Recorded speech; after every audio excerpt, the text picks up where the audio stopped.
Non-consensual coercive psychiatry, abolition versus reform. There has been a lot of talk recently about countering the stigma attached to having received mental health treatment. The problem is that most of the people who are a part of these campaigns countering that stigma think it is just a matter of changing the hearts and minds of the public. It isn't. The prejudice and discrimination associated with mental health treatment is not an attitude thing. It's the law, literally. Let me explain. Non-consensual coercive mental health treatment is the way people in the mental health system are stripped of those rights pertaining to most citizens. Without mental health law, non-consensual coercive mental health treatment would be illegal, unconstitutional in fact. Mental health law is the way, when it comes to insanity, the law circumvents the law.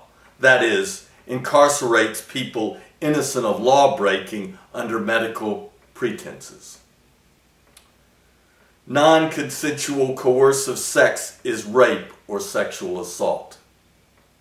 Likewise, if it weren't for mental health law, non-consensual coercive mental health treatment would garner a person or persons assault charges as well. Non-consensual coercive psychiatry without mental health law involves breaking a number of laws. The crimes perpetuated by non-consensual coercive psychiatry being abduction, torture, imprisonment, assault, poisoning, human trafficking, murder, and so forth.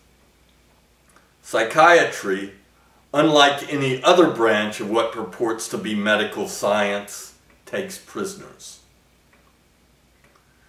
The ruse used for this taking of prisoners is that some people in the clutches of psychiatry are thought to be dangerous to self or others. This is a ruse. Many people are confined by psychiatry as much for being thought to be innocuous as anything else. The real reason is that you've got a throwaway population of people that nobody cares about.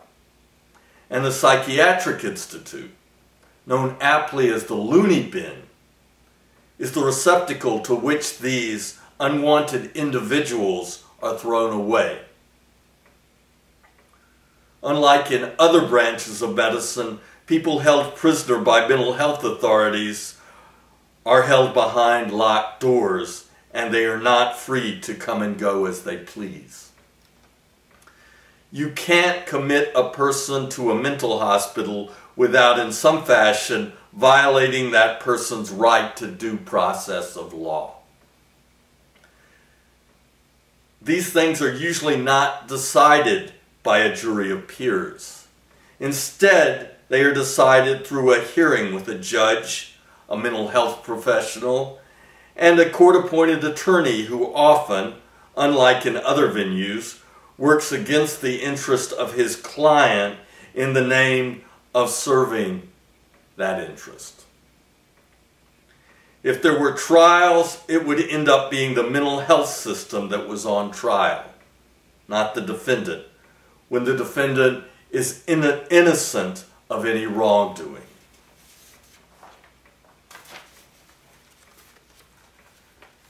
Every time a person is committed to a mental health facility by a mental health hearing, that person's rights to liberty, life, and the pursuit of happiness or property, inalienable rights according to the Declaration of Independence, are being violated. Mental health law represents a loophole in the Constitution of the United States by which people who have broken no laws can be confined and have their citizenship rights, their civil rights, their human rights, their age of consent rights, to one degree or another, revoked under medical pretenses. Involuntary mental health treatment, to clarify, involves abduction, assault, imprisonment, torture, poisoning, slavery, and the list goes on and on.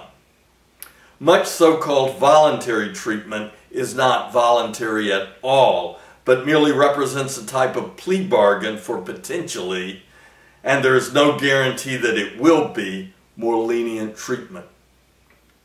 Treatment behind locked doors in which guards hold the keys to the doors and coming and going is out of the question. It is imprisonment claiming to be medical treatment. Institutional psychiatry, for these reasons, has been compared with rape and chattel slavery. People within the walls of such institutions have been deprived of their liberty, and within the confines of the mental institution, they are treated more like children than people who have achieved their majority. The Constitutional Convention of 1787 came up with the Three-Fifths Compromise to give slave owners control of Congress. The compromise was to make a slave count as 3/5 of a human being at the time. How much of a human being does a mental patient count for today? From what we've seen, the percentage to which they may be accounted human beings has to be way less than 5/5. Otherwise, they'd have the same rights as people who have not been subjected to mental health treatment.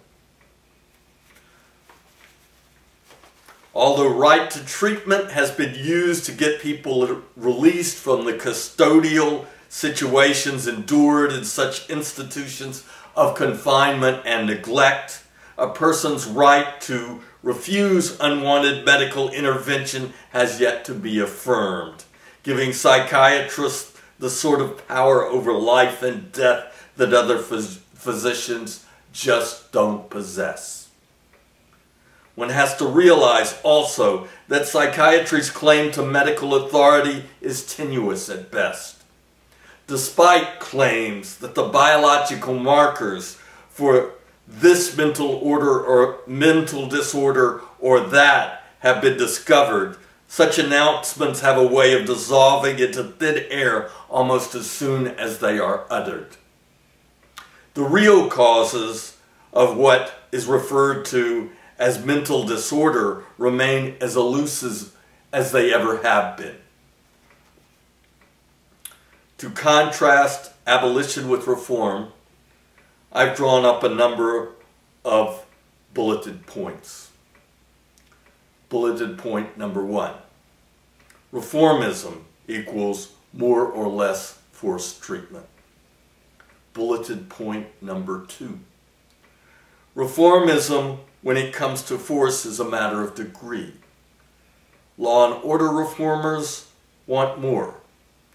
Socially progressive reformers want less. Abolition, point number 3, equals no non-consensual coercive psychiatric treatment. Bulleted point number 4. It is only through mental health law that you get non-consensual coercive mental health treatment.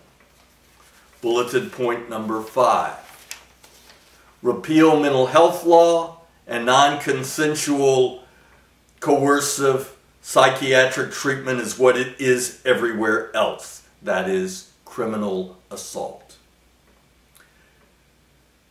The aim of reform is more reform. The aim of abolition is the end of that bad which is said to be in need of reform. Mental health treatment is something that can follow a person around wherever that person may go for the rest of his or her life. This means being deprived of some of those civil and human rights that most of us take for granted. You have to realize that this situation is not a matter of attitude alone. It is a matter of prejudicial law, and the way to end it is through repeal of that law that permits this prejudicial mistreatment to occur.